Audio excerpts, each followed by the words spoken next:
Anak emenan, anak namang antuna natin, ang naman yung marin mo, aon yung matnino, ako atin ang enyo, mga ano namang inaawa natin, anak maay, mga masayin mo natin, matnaya tayo, malapaan tayo lahat. Naintindihan nyo! At dahil tumawa ka, naintindihan mo. Naintindihan mo na gusto lang kitang pangitiin. Isa pong napakagandang gabi. Ang oras natin 7:29. Kaya para sa lahat, boards! Magandang gabi!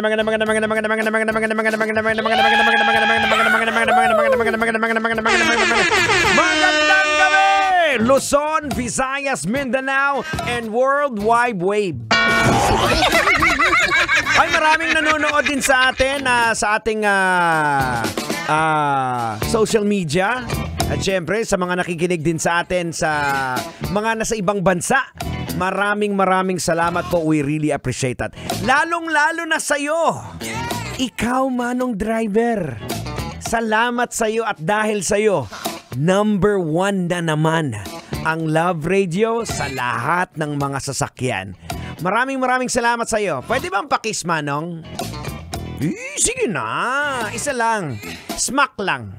Smack kita sa gums. Aragoy! Maluhoy ka. Hindi. Try mo ito mamaya. Try mo ito mamaya. Pag uwi mo sa bahay mo, sabihin mo kay Mrs. Darling, sweetheart, pwedeng pakis. Smack lang, isa lang, sa gums. Iyon ang pinakamahirap na halik. Smack sa gums.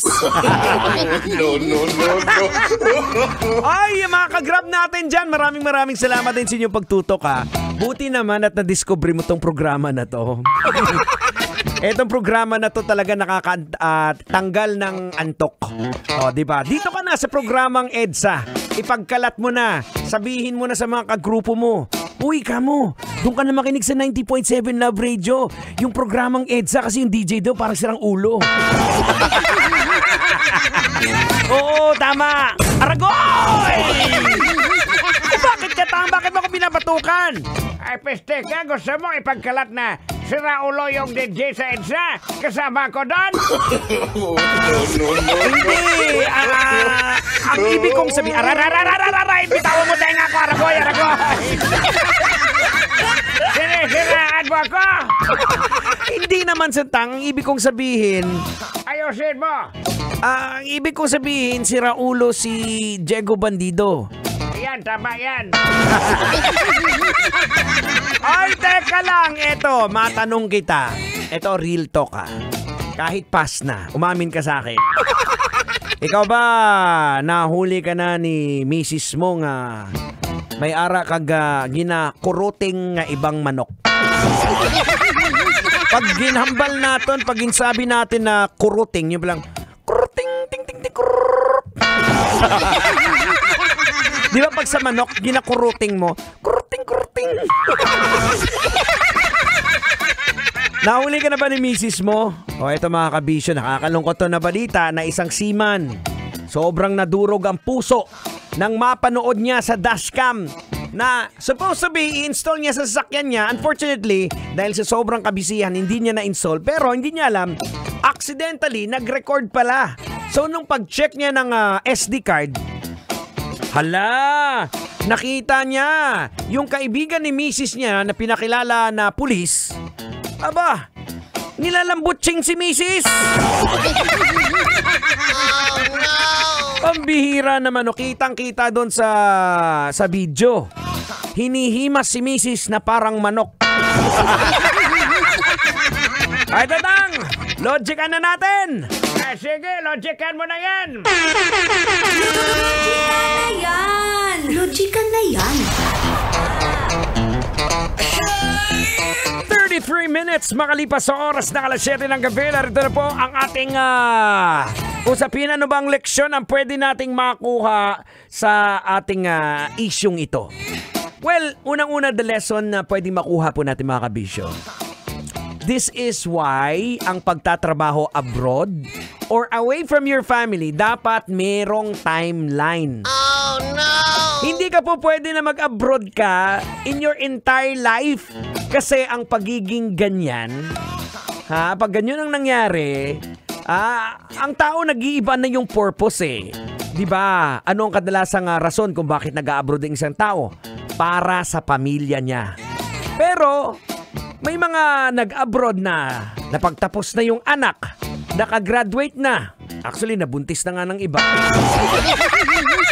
May sarili ng pamilya, nag-abroad pa rin. Para saan? Anong reason? Hindi mo na nakakasama yung pamilya mo, lumaki na yung anak mo, tapos, di ba, nagkapamilya na, yet still nasa abroad ka? Nangyari.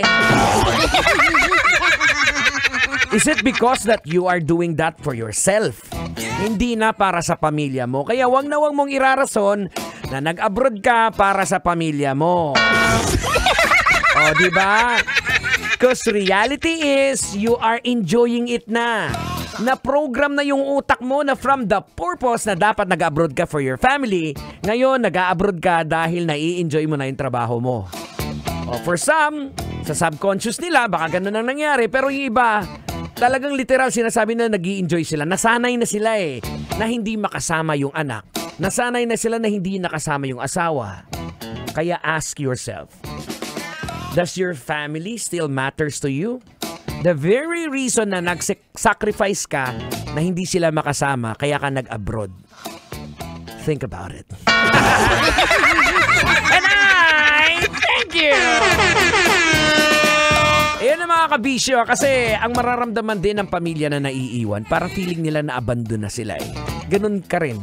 Nahihirapan ka rin. Kaya dapat may timeline ng pag-a-abroad. Merong plano. Hindi lang abroad ng abroad, padala ng padala, at dito naman, pag nalasing yung asawa, ang bahala dyan, magpapadala si Mrs. bukas eh. Sagot niyo yung isang kaha. Ay nako, here's a song from Green Day, Wake Me Up When September Ends. Summer